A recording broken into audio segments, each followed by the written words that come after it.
plus de martini pour la reine Elisabeth II.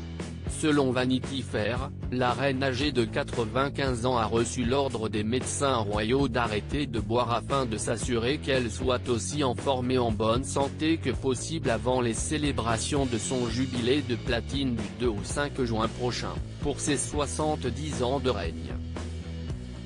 On a dit à la reine d'abandonner sa boisson du soir, qui est habituellement un martini, a déclaré un ami de la famille au magazine.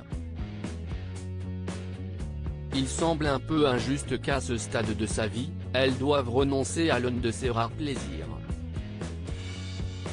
Un programme quotidien très chargé selon des sources du palais citées dans le magazine, Sa Majesté est effectivement une adepte de tout type d'alcool et a un programme quotidien très chargé. Margaret Road, nièce, confidente et ancienne dame de chambre de la reine-mère, avait révélé lors d'une interview avec Paris Match en 2011, avant le déjeuner, elle prenait un gin du bonnet, avec une tranche de citron et beaucoup de glaçons.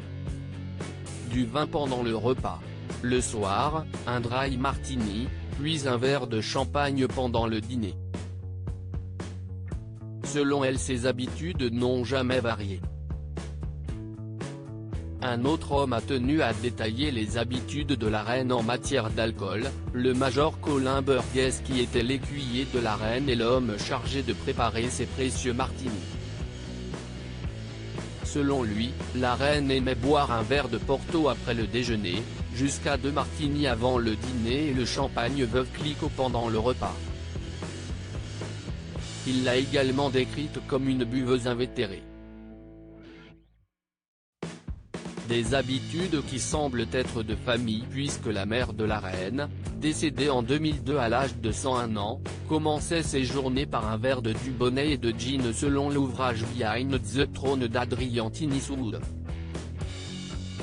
Le docteur Martin Scur, médecin généraliste interrogé par le Daily Mail, a donné son avis par rapport à ces nouvelles recommandations faites à la reine.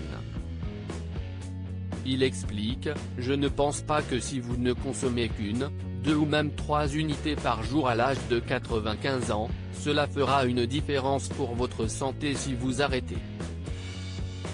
CIST peut être une décision personnelle, mais je me demande si on ne lui a pas prescrit un médicament avec lequel il est préférable de ne pas boire. »